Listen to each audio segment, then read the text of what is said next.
Hi everyone, Danny here today to talk to you about Jeffery Deaver's latest sabbatical or break from his Lincoln Rhymes series, The Garden of Beasts. This is a novel that is a thriller set in pre-World War II Nazi Germany. It's set just before the Olympics that occurred in Germany prior to the start of World War II. But it's a point when Nazism has fully taken over the country, and the anti-Jew sentiment has fully taken over, and you really have the Nazi feel to the country without the actual war aspect of it. And it's set as a political thriller. Before I get into the book, though, I have a favor to ask. If you love audiobooks, please subscribe to my channel, turn on notifications, join me in my audiobook journey. I got this audiobook as a Audible daily deal, and that doesn't mean that I wouldn't have gotten it without that. Jeffery Deaver is an awesome author. I love his Lincoln Rhymes series, so I may well have gotten this, using a credit at some point in time down the road, but I didn't have to. Got it as an Audible daily deal, and am I so glad. The amount of research and work that Jeffery Deaver put into this adds such a layer of authenticism to this story.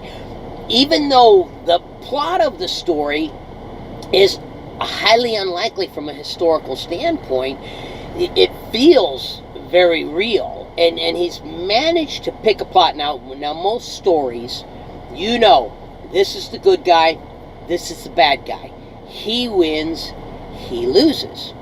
In this book, this is a good guy, this is a bad guy, but then you got another character that, he's on the side of the bad guys, but he's a really good guy, and he's trying to catch our good guy.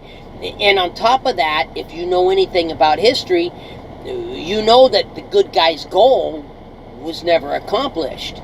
So it leaves you wondering the direction the book is going to take. Is the good guy going to win? Is the good guy going to get captured? Because what happens is you have the time leading up to the Olympics, and Hitler's making his move, and the premise of the story is that you have some American politicians and patriots who don't have the isolationist attitude that America had back then. Prior to World War II, America had a very isolationist attitude, which is why the plot is kind of unlikely.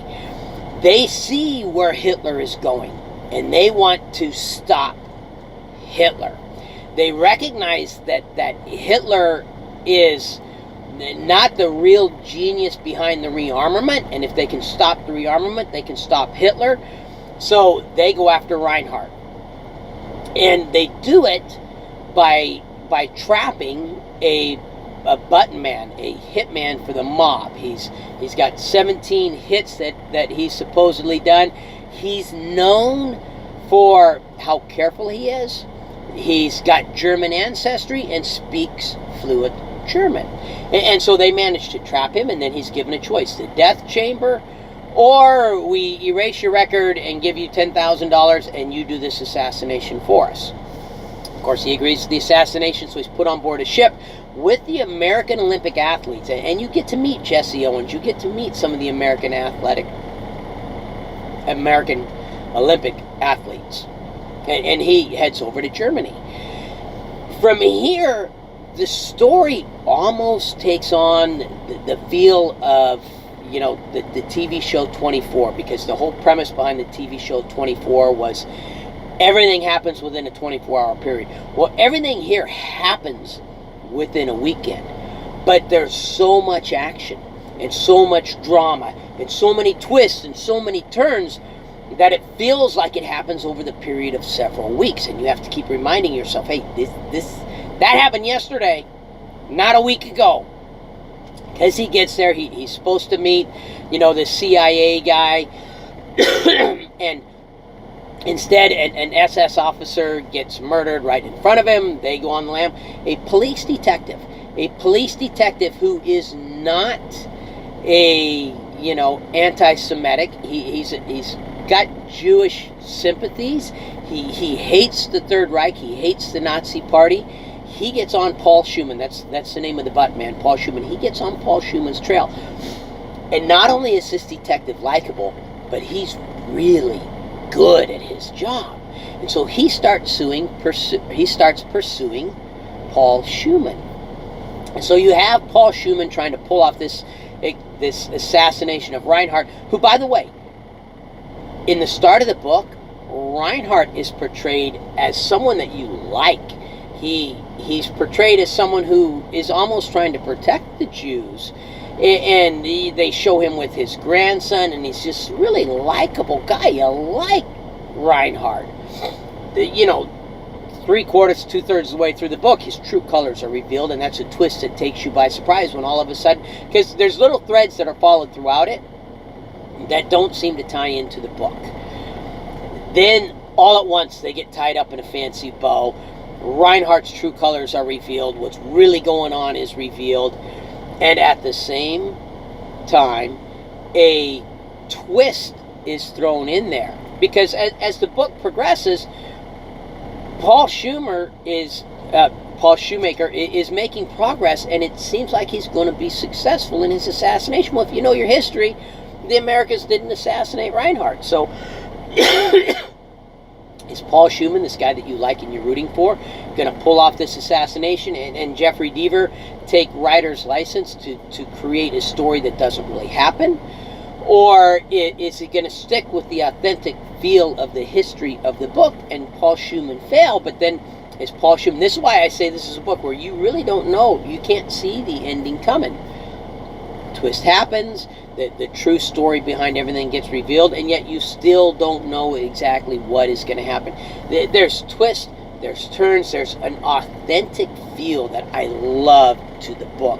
You have the drama of the people who are caught in Nazi Germany, who don't like the Nazi Party, who aren't, anti-Semitic, but at the same time, they have wife, they have kids. They don't know what to do because they don't want their wife and kids getting caught and tortured.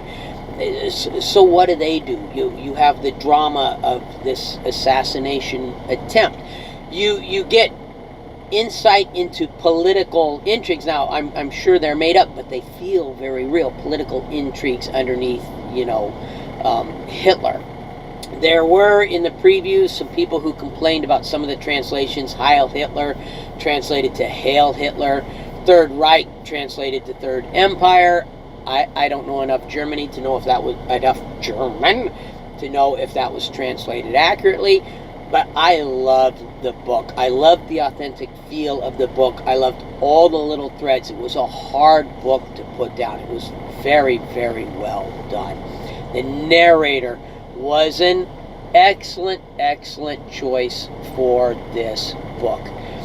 There is some, intimate sexual scenes. They're not many, but, Paul Shoemaker meets a gal, and she becomes a love interest, and they become intimate. It's nothing graphic, anything like that. There is, of course, some language in it, not excessive, by any stretch, almost rare in there, but it's definitely a book written for adults. And then, of course, you have violence, and you have the Nazis, you have the violence of the Nazis toward Jews, and that's in there as well. So if you like my video, hit the like button. If you like my channel, please subscribe. Questions, comments, feedback, please put them in the comments section. But most importantly, no matter what else you do today, make sure that today you listen to at least one really, really good audiobook, and I highly recommend Garden of Beasts by Jeffery